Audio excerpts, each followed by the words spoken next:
Okay, so it's time for part 3 of this fall leaves, and I'm still using my Faber-Castell polychromos, and I am still in this little book here, Bright Blessings Coloring Art.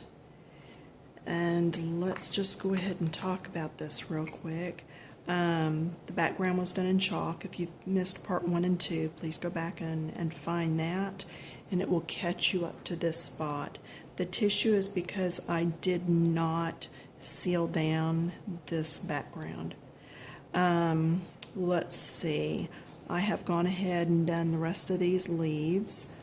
I've done my 2 little flowers over here, and I didn't really do much research. I just knew I wanted a pop of yellow in that corner, so I did them. All right, what have I got in my hand here? We have number 225. Yes.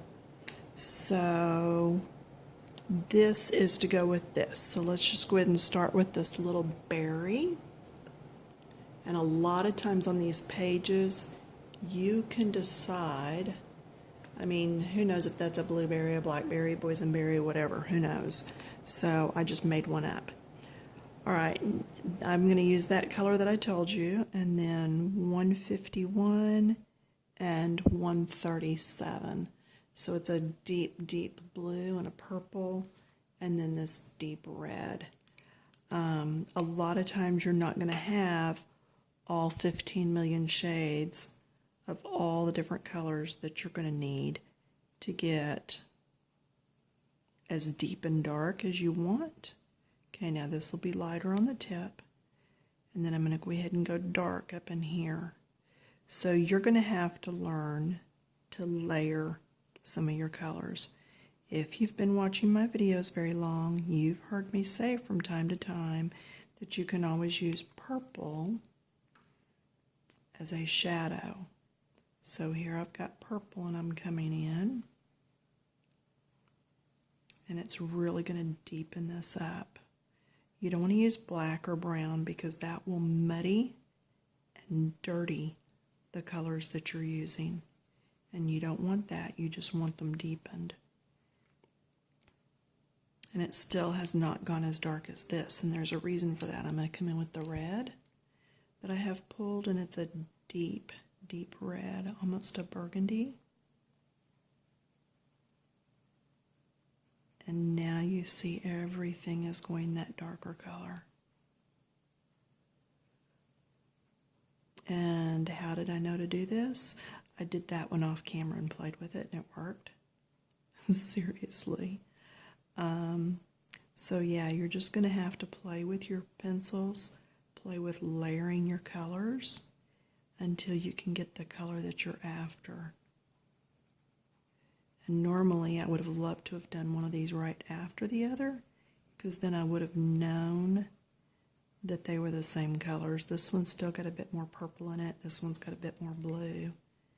I'm going to see if I can purple this one up a bit. And again, this just comes from practicing. So let's blue this one up a bit, just because I would like for them to match a little better. All right, so those are the berries. Now I'm going to come up here and I'm going to work on the blueberry.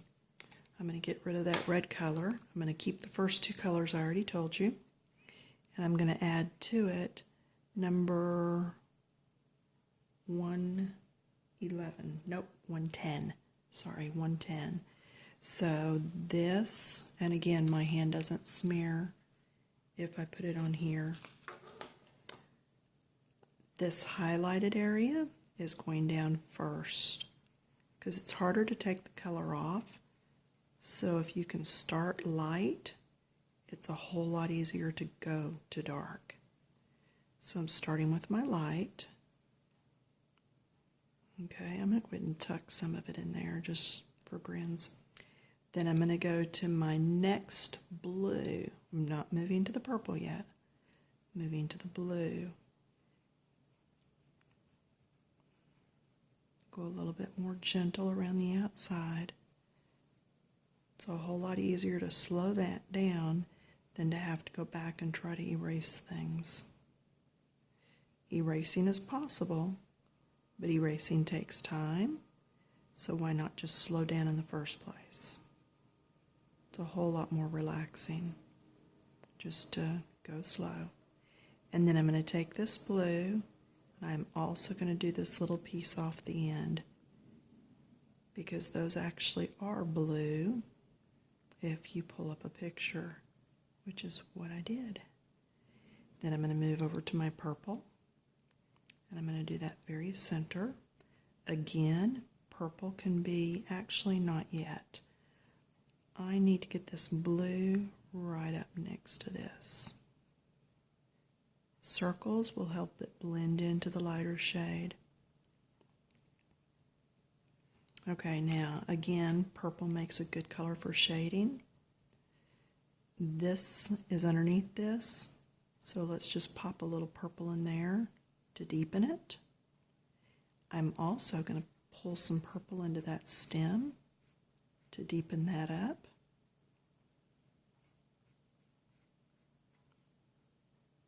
And then that center, I want it dark. Now I can come back with my lightest color and blend everything in together with the lightest color. And this is where you can also deepen it just a little, because blueberries are not that bright. So by adding a little pressure, I'm also able to deepen those up. So now there's my bright blueberries, and bright's true. That's a little too bright for me still. So I'm going to come back in with my darker blue, but not my purple, and just add in some little circles all over, some blending. There we go. I think that's better. It's not quite as in your face. And I'm going to come back in with a little bit of purple and deepen this one even a little bit more. I don't know, I feel like blueberries should be that deep, rich blue. So there, now that I'm happy with. All right, what else? We have little red berries. So let me put these blues aside. Let's pick up, this is 219, and then back to this 225. See if I've got a good enough point on here to do this. Just do the whole thing solid. It's fine. And just get them on there. And there's no point in you watching me just color all these solids, so I am going to pause. Oh, I am so sorry. You can't see me coloring at all. Okay, my bad. Let's rearrange a little here. I've got it zoomed in, which I think is important so that you can see. Haha, there we go. But it's even better if you're able to see what I'm doing. Imagine that. So I'm going in and just coloring all the little berries red. Okay. If this times out, or if I get a phone call because I forgot to go on airplane mode, we will come back with a part 4 and finish it up. Okay, so there's those. Then I'm going to come in with the deeper one, and this one is behind this one, so this one would have a little shadow. Okay, this one's behind. This one's behind a little bit right there. And then some of these, we're just going to add shadows down at the bottom, just because a red berry with no depth to it is rather boring. So let's just put a little bit of color on each one of these at the bottom, just to make it a little more interesting. Okay, so there's those berries. There's another set of berries right here, and for this we will pause. So now those are base coated. We're going to come back in, same thing. And the edge that's underneath. All right, and then that bottom area of each one. just so they don't look like they're floating out in space, and they have a little bit of depth to them now. All right, next thing, let's go over here and look at this leaf. And I have a couple of greens I'm going to use on this. I am using 174 and 168. All right, two lovely greens. And I'm going to tuck in some yellow. This is number 107. All right, so I've got these three. We're going to work on this leaf.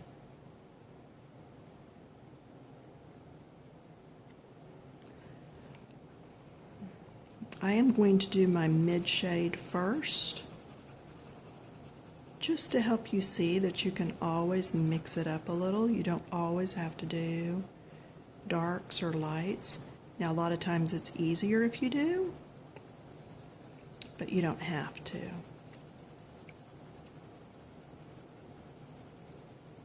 I'm sorry, that camera is bouncing all over the place because I am shaking the table. Slow down, it's a little better. I just don't want anything to time out on us.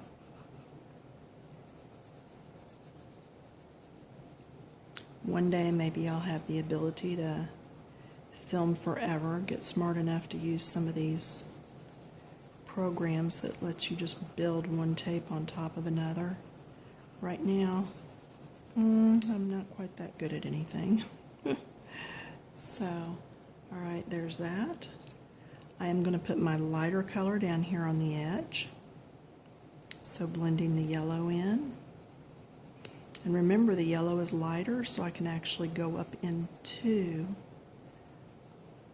that other green because it is darker. You go in with your lighter shades, and look how it just kind of all blends in there. Beautiful, beautiful color.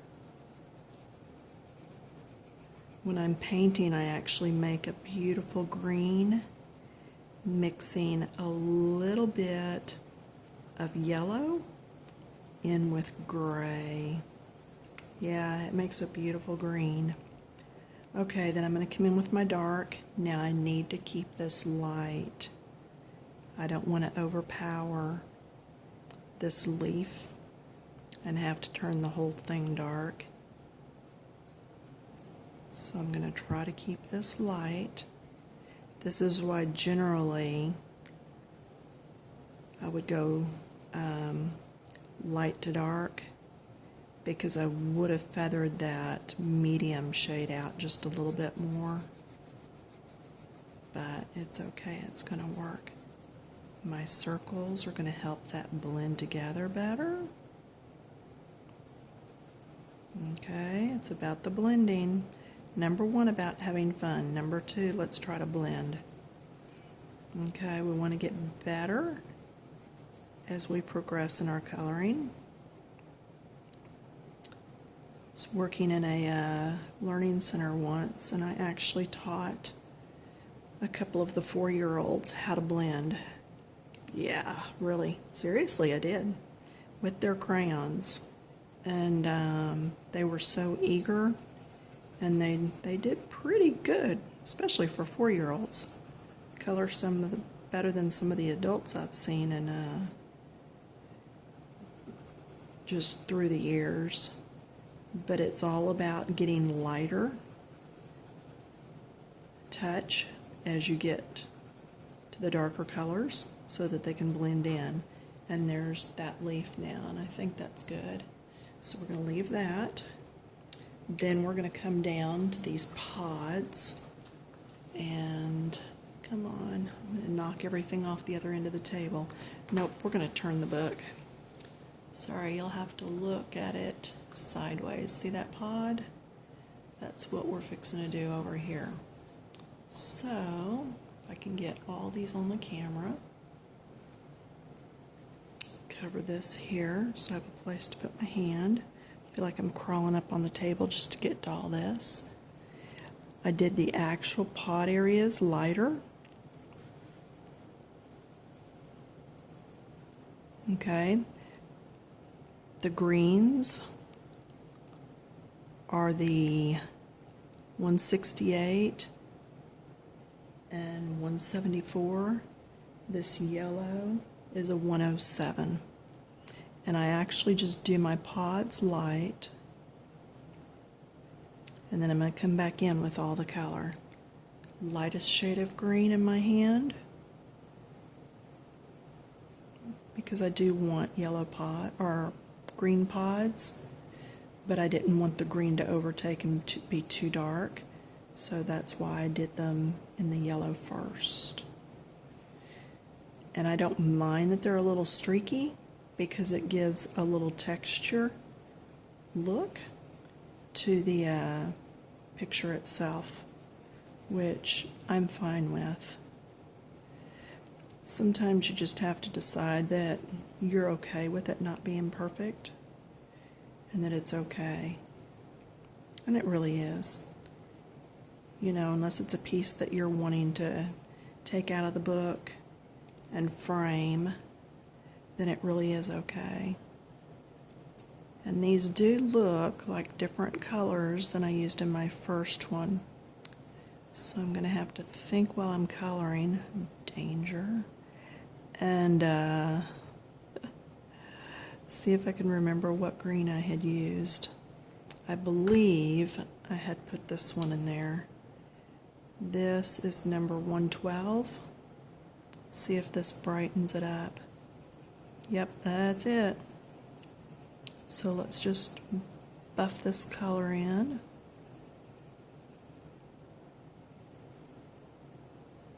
Now, if you've watched very many of my videos, you saw me mess up once on the poinsettia when I drew a petal in. I accidentally drew 2 lines, so I went around the picture and drew 2 lines in other places, because if you do a mistake, you repeat it, it's no longer a mistake. It's purposefully done. So, because those have different colors, I'm going to take this yellow that I think was part of the problem and put some yellow in here. As long as all the colors are in all of them and they repeat, it should look okay.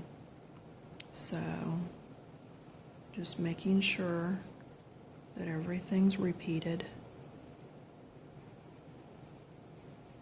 And of course, as I always say, you'll go slower than I am, you'll do better than I do. Alright, there's that. So while we're over here, let's look at this big chunky leaf that has all the colors again. So if you watched number 2 video, you already have a list of these colors, because I am not going to go back through and read everything to you. Oh, why not, right? Okay, this is 111. So I'm going to start putting this in down here.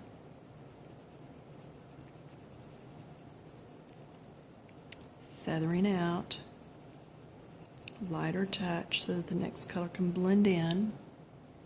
Alright, if we time out, which it looks like we're going to, watch for video number 4. Okay, 115. This is next.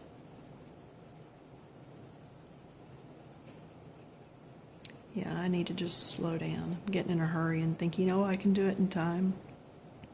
No, let's just plan on video number 4. Not mess this up because I'm getting sloppy on it. Okay, feather it out some.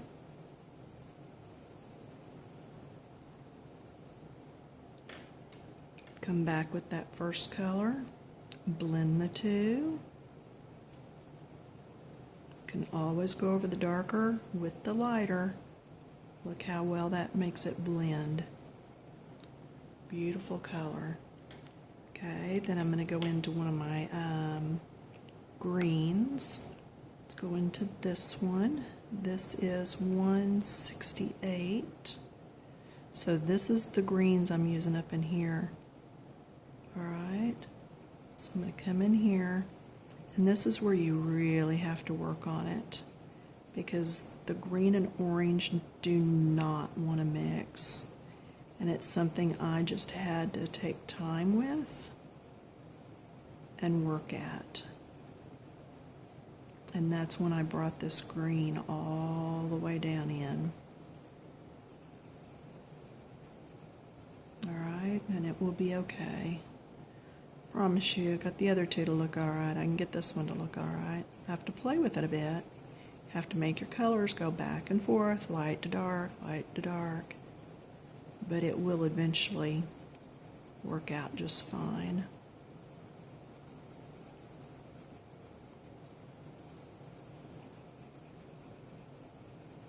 And this leaf is in front of these two, so if it ends up a bit lighter, I am okay with that. Now here's my darker green. This is 174, and no, I am not finished down here yet, okay? Don't stress. I know it looks bad. Imagine if I saw that and thought, oh, this is just a piece of trash, okay? And you may be looking at it thinking, yeah, it really is. But it's not over till it's over. Don't stop ahead of time. Finish your work. Because some of the greatest things happen in those last few minutes when you're finishing up. Okay? I was doing a painting this morning in the class I teach here at home. And yeah, speckled thumb, that's because we put snow on the painting at the end. And at the very end then, all of a sudden, the painting seemed to come to life and it looked like a snow scene, which is what it was. But when you have white snow on the ground and on building tops, then you're just like, wait a minute, where's the rest of this? Something doesn't look right. And it's because it needed snow throughout. And once we speckled it then, flicked it with a brush, with wet paint, and suddenly had snow, the whole thing come together. And that's just reiterating what I just said on this. Don't call it over till it's done. Okay? I'm going to keep bringing this in here. Keep doing my and see, I am doing ovals. They're just quick ovals, but they're still ovals.